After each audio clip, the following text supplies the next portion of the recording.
Donc voilà. Donc là, il y a Isma qui arrive. Bon, Isma, on va pas dire ce qu'on a choisi. Je te laisse. Mais voilà, en tout cas, je voulais te remercier de t'être prêté au jeu. Ouais. C'est vrai que ton Instagram qui s'affiche en dessous a été pris d'assaut. Je t'avais même pas prévenu. Ouais, et en fait, tu m'as dit, mais qu'est-ce qui se passe, tu vois? Et en fait, bah, j'ai demandé à mes abonnés non seulement de débattre sur la voiture qu'on allait prendre sur mon Insta et sur le tien. Yes. Et donc, tu as eu un Roland sur Instagram. Et donc, voilà, ça fait plaisir. Ouais, t'as des clients là, frérot? Oui, oui. Je te laisse travailler. Okay, ça je viendrai te fatiguer après. Donc, voici. Riri, on n'a pas dit ce que j'ai pris comme voiture. Ouais. Donc, Riri, son Instagram s'affiche en dessous. Ouais. T'as reçu des menaces, frérot, ou pas encore? Non, que des gens gentils. Ils sont top. Il n'y a pas de méchanceté? Non, pas de méchanceté. C'est bien, frérot. Ouais. Qu'est-ce que tu penses du M3? Alors, moi, c'est une voiture que j'adore. Après, comme tu le sais, je suis pas fan des vieilles voitures. Ouais. Mais après, j'admire. Tu penses que c'est une voiture à avoir quand même pour tout collectionneur de voitures? Pour un collectionneur pro BM, il la faut. Ça, c'est de la folie comme voiture. Après, pour un délit, j'ai un doute. On va aller voir maintenant donc la deuxième voiture qui faisait partie du deuxième choix, hein, les amis. Donc la Golf R que vous avez ici, qui est aussi très jolie. Donc c'est une voiture qui vient d'arriver.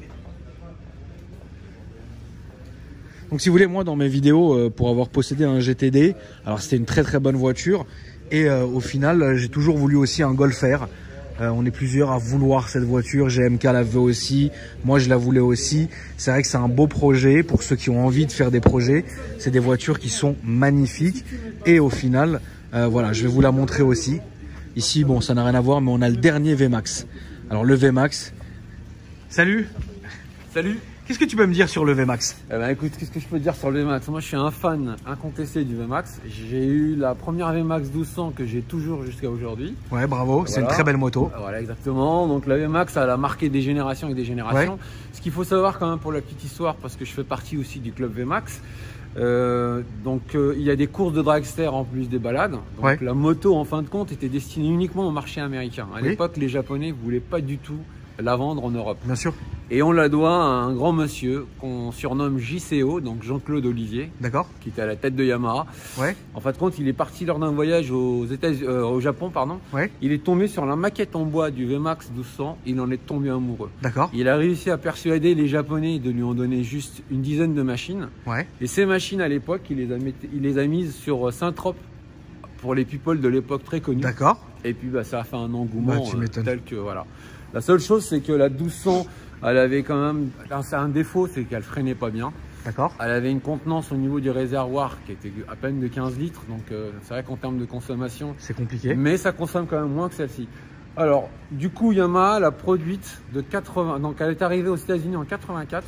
D'accord. Moi, en 86, quand elle est arrivée en France, j'avais 16 ans. D'accord. J'étais comme un fou. Et c'est d'une moto qui m'a toujours marqué. Pareil, on est deux. Exactement.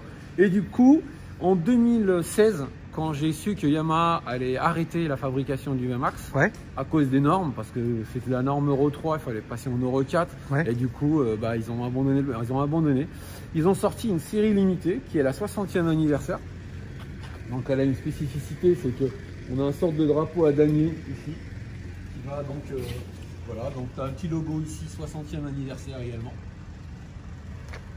Donc c'est un V4. D'ailleurs, quand on voit l'architecture du moteur, on le voit vraiment en forme de V. Voilà. C'est 1679 cm3 pour 200 chevaux.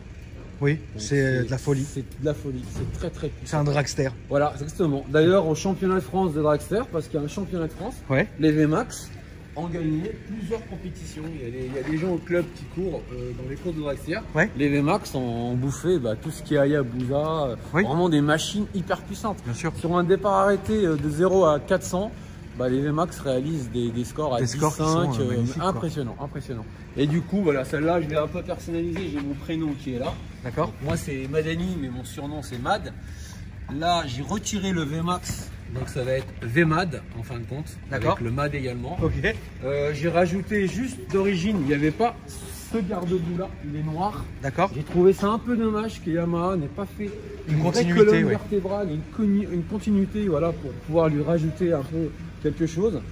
Mais sinon, c'est une machine fabuleuse et voilà, donc on organise des voyages. On était plus d'une centaine de membres au club. Et aujourd'hui, voilà, le club est plus axé sur le dragster, moins sur la balade, mais c'est en train de revenir tout doucement. D'accord. Et puis il y a aussi des changements de président. À chaque fois qu'il y a un changement de président, bah forcément il y a des... c'est bien à savoir. Mais sinon, on se retrouve tous les premiers vendredis du mois à 20 h à Bastille.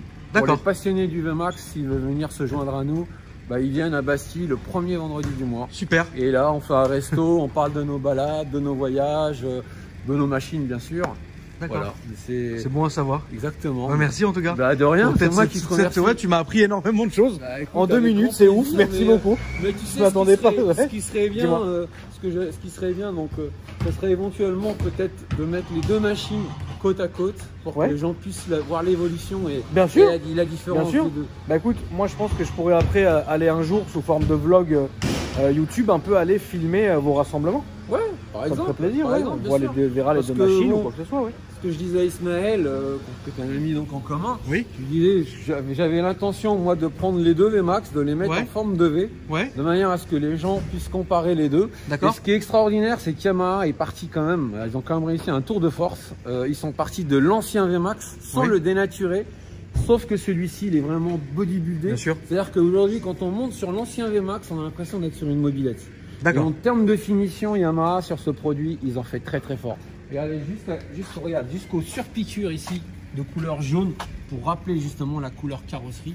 Ils ont vraiment fait un travail magnifique. Fabuleux, extraordinaire.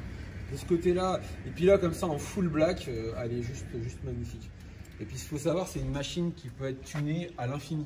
Oui, bien sûr. Dans les concentrations de moto, le VMAX, c'est vraiment la machine. On en voit de toutes les formes, toutes les couleurs. C'est juste impressionnant. Très bien. Merci à toi en tout cas. Bah, c'est moi qui te remercie. Au top. Merci. Et puis, écoute, je vais continuer ma vidéo tranquille. D'accord. Et puis franchement on ira, on parlera avec Isma histoire de caler une date, parce que je pense qu'à mes abonnés ça peut leur intéresser en fait de simplement voir l'évolution qu'il y a eu entre les 2 machines. Oui, parce que c'est vrai que toi j'ai regardé un peu tes vidéos sans te connaître, t'es plus axé sur la voiture. Alors ce qu'il faut savoir c'est que moi je suis aussi dans la voiture. D'accord. Je suis dans la location de véhicules depuis 94. D'accord. Chez Rent-A-Car. Ouais. Où j'ai donc évolué jusqu'à aujourd'hui. Bien sûr. J'ai donc pu aussi, on a également Rent-A-Car Exception qui est des agences de véhicules d'exception. Okay. On a de la Porsche, on a bien sûr. Tout ce qui est sur le marché. D'accord. Et moi en fin de compte j'ai commencé en 94 en lavant des voitures. Ouais. Et par la suite je suis monté fait une évolution. comptoir. Exactement, j'étais responsable de plusieurs agences en région parisienne et aujourd'hui je suis passé côté vente. Ah, ok. Aujourd'hui, je revends les véhicules et c'est comme ça d'ailleurs que je connais Ismaël parce que je lui ai vendu plusieurs véhicules. D'accord. Voilà. Okay. Donc aujourd'hui, je suis à la partie revente. Très bien. Voilà. C'est une belle évolution. Merci beaucoup. Enchanté de te connaître en tout cas. Merci à toi. À bientôt. À bientôt. Et puis merci de nous partager toute cette passion et cette culture du VMAX que j'ignorais complètement, alors que j'aime beaucoup cette moto quoi. Merci. Je pense comme toutes les personnes. Merci à toi, à tout à l'heure. Alors du coup.